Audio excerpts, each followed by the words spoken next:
Hello friends, fam, and foes. Welcome to my video, and roll for initiative.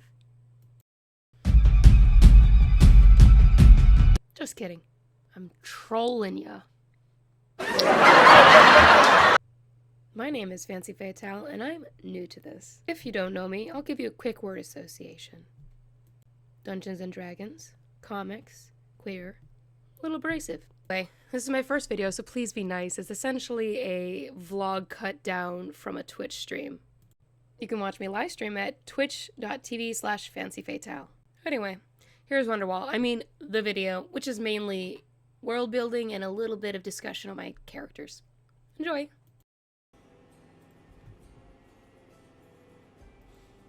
Oh! That's why my DM is my writer. Well, original writer. He creates it, I rewrite it. I have a general question. Why do you all think that Lita is a fan favorite of my characters? Because she is. Like, a lot of times when I put up polls, people always say Lita. I think it's her personality. She's a feisty, small arbiter of chaos and violence. Is it just that, you think? Do people just love chaos? If she was a chaotic person who was liked, would she be less liked by the fans?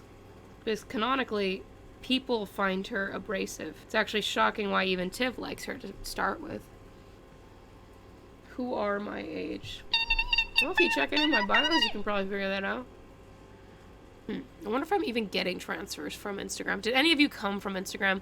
Or do I just have this one guy from India trying to talk to me?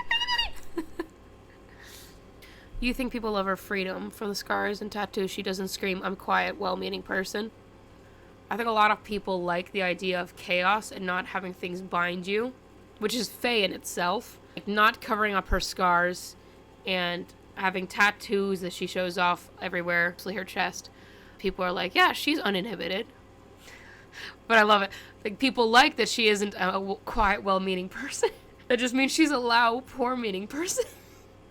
Also, this guy on Instagram is literally treating my live like a freaking omegle.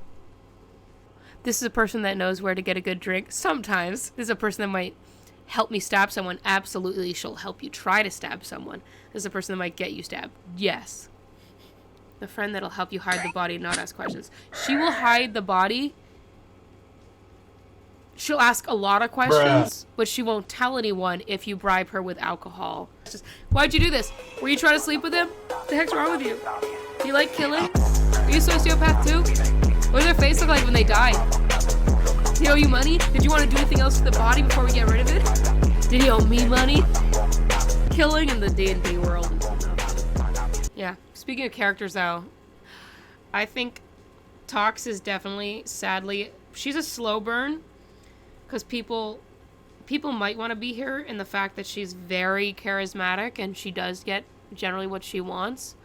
But they might get annoyed with that as well, because you see Lita, you know, falling into shit and coming out smelling like roses, which is just a very funny trait. And everyone kind of relates to that because they feel like they have had problems in life. But they don't realize that Tox is a slightly older individual, but she has her own demons and is aware of them and mainly hides them. Similar to Tiv, actually. While Lita's like, hey guys, I clearly have problems. Look at me. I'm cool. Look at how depressed I am. Don't you want to pity me? And everyone's like, can you just, like, go to therapy? Like, can you chill? There's a whole snake for that in here. Like, it's not cool to be depressed, Lita. Just freaking get your help. But she can't get help, because acknowledging that she needs help means that she'd have to acknowledge why she needs help. And she can't remember. Instead, she does drugs. A classic. She's a bit of a cliche, which actually proves that cliches do better. What would her stereotype of a character be?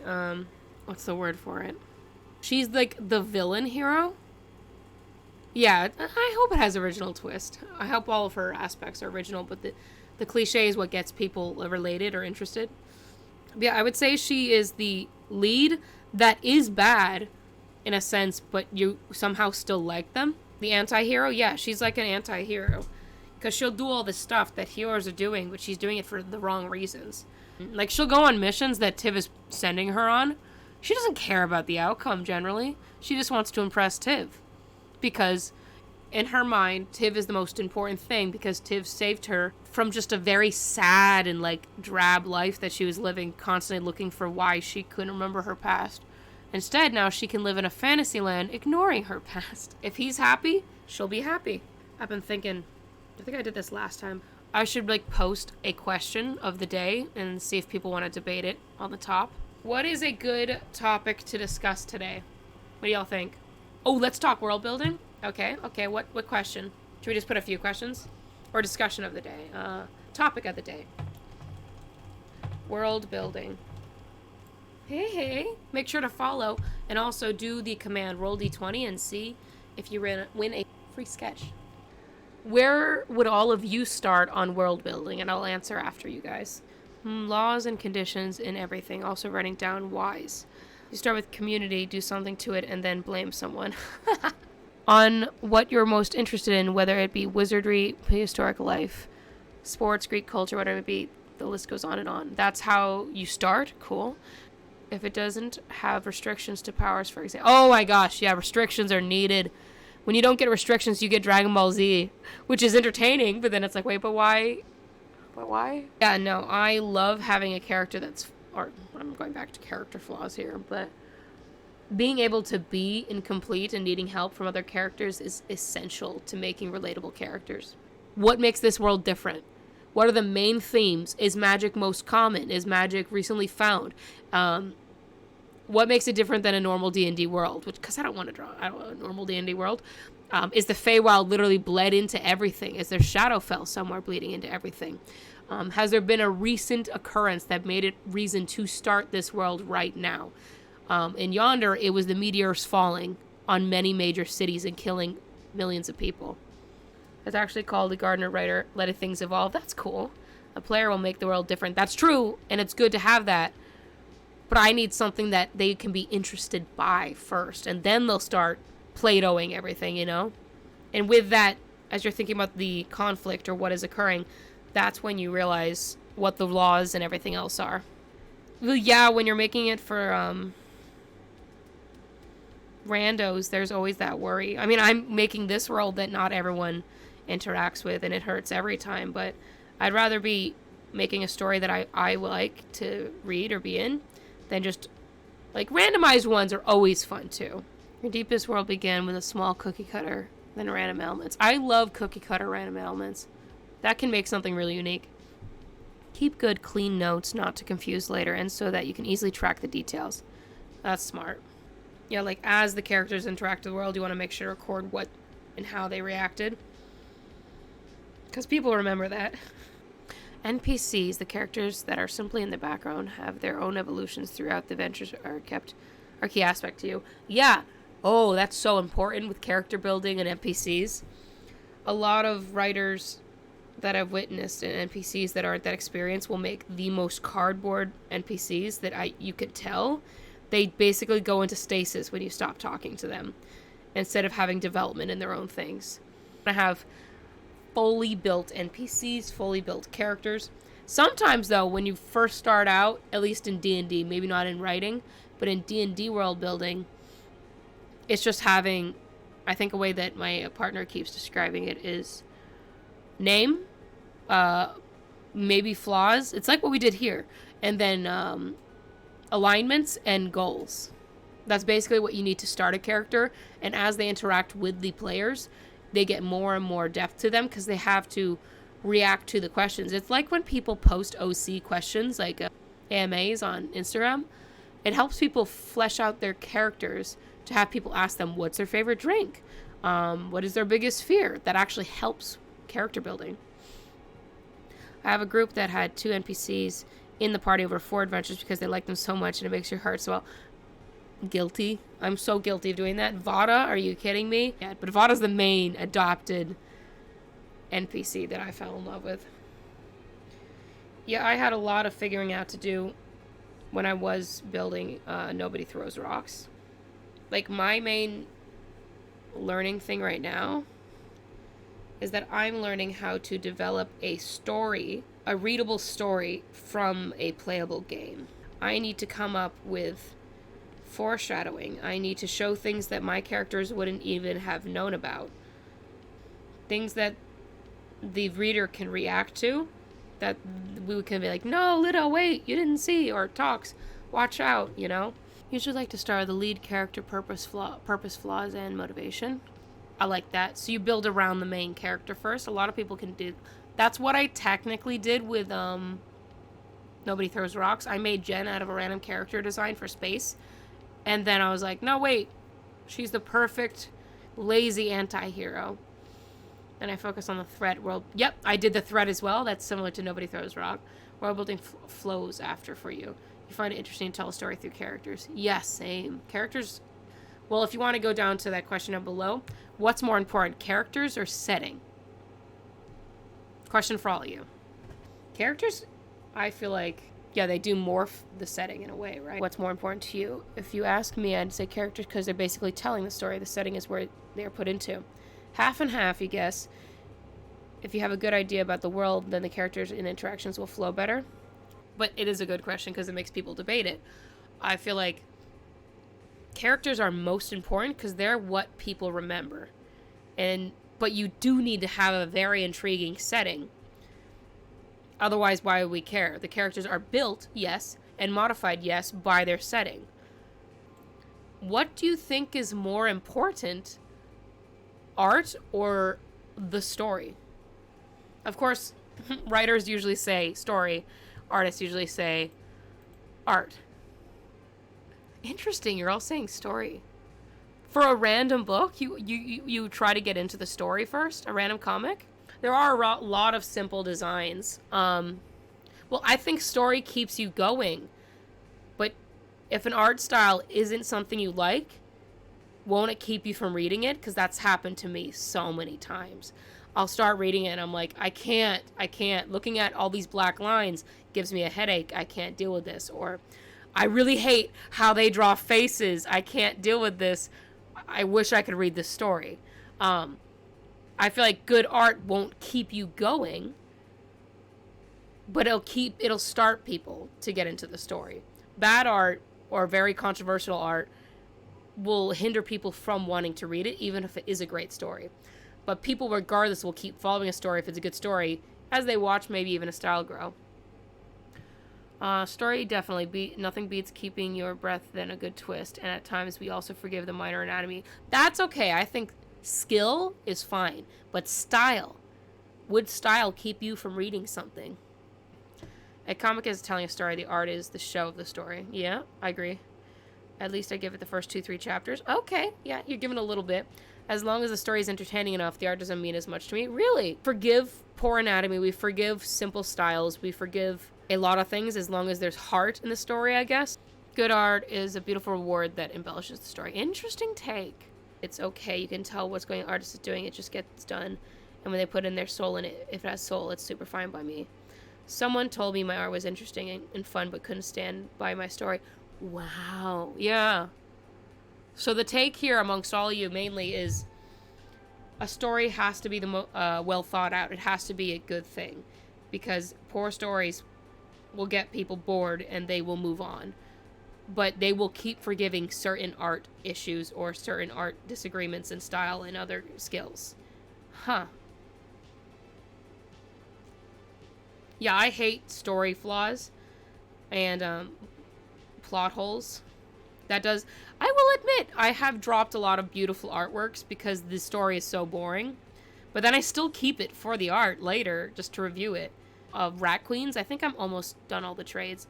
But one of the recent ones, or one of the later ones, not recent, the plot was literally a wizard fucking with all their heads, and it kept switching between plot lines and art styles. I was so confused, and I know they intended for that. But they did it too much, and I was freaking lost. I was like, I had to put it down. I was getting a panic attack. The one thing that'll keep me from reading something, regardless if the story is great, is if it is an art style I hate, which is rare, or if it's an art style that's not done well enough that it actually keeps me from fully understanding the story. Because your art is your method of, like you said, I think Big Heat said, your art is your method of expressing the story. If you're not doing it correctly, people aren't going to get the story that is good. As with everything, it is a balance, you know? But that's why it's very fun to talk about. What defines a good story? That's the tricky part. Oh, actually, that's a good question. Oh, I'm gonna add that one in here.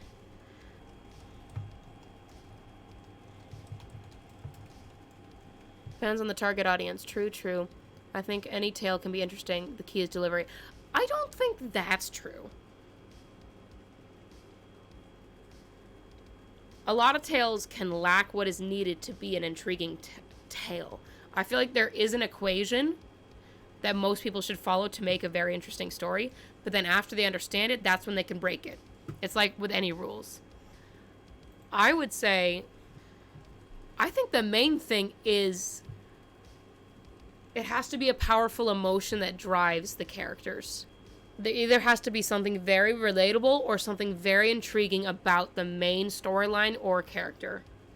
The story is interesting for Feyward because it's unexpected and you feel bad for Lita.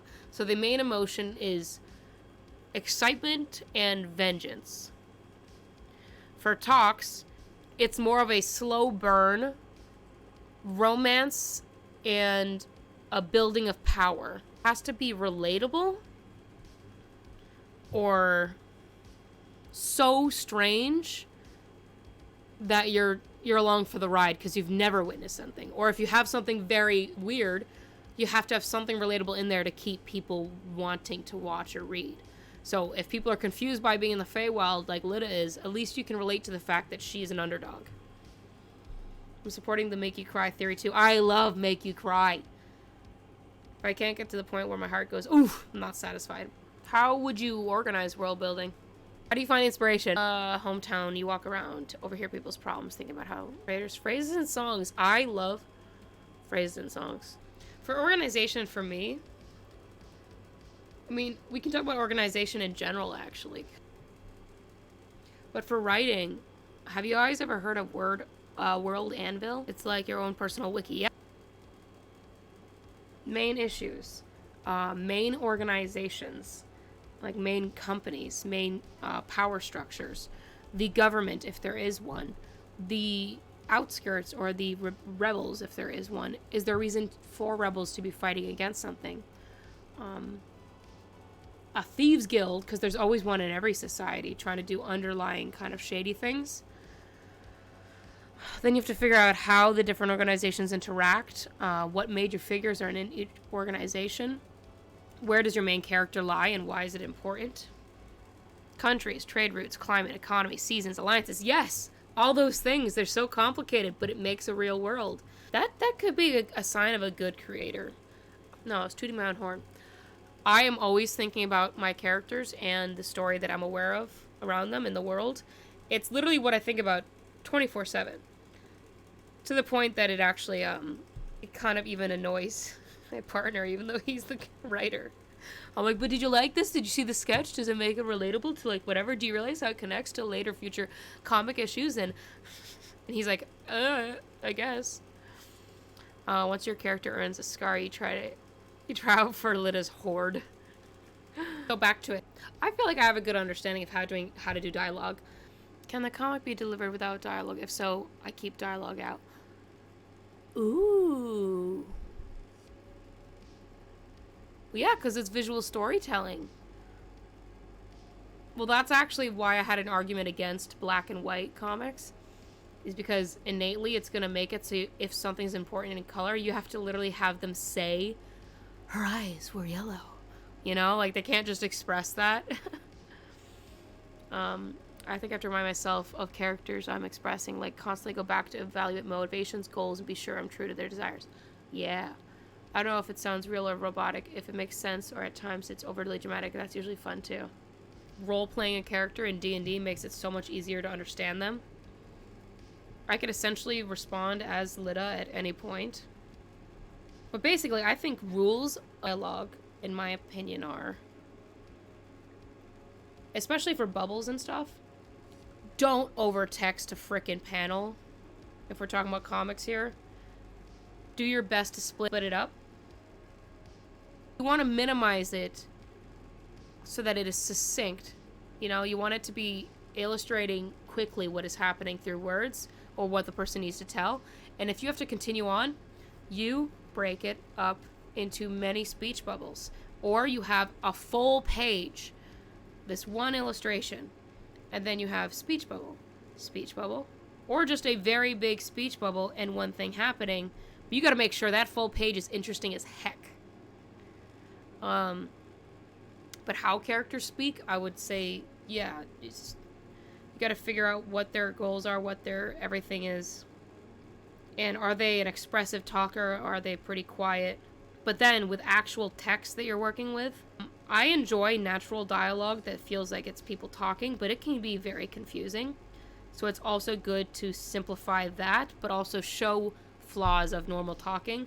Like people saying, people saying, people pausing, people repeating themselves is a bit of a harder one to use. If you lean into that one, you want to make sure that it's a character flaw, that they stutter or don't know how to speak, because it'll be blatant. Even though most people speak like that, that seems more like it's exaggerated for a comic. Tiv can say huge speeches, but normally when you approach him, he will say very little. He's going to witness what people are saying around him before he speaks. Ooh, I love accents and mannerisms. There is a tricky thing with accents and mannerisms in comics, and in writing in general. If you're trying to illustrate fully someone has a hard to understand accent, you've made it impossible to read them. So it's like, is this supposed to be ununderstandable to the main character? Or are they supposed to understand some of it? So that's what you have to debate. Because leaning into an accent makes it so no one can understand them if it's too intense. Thanks for watching, everyone. Please share if you think anyone else can bear it. I'll be coming up with new videos soon, animatics, how-tos on character building and story writing in comics, as well as some fun D&D stories and from fans. Remember, keep your spells, abilities, and HP recorded, because this will continue in the next video as this adventure has just begun.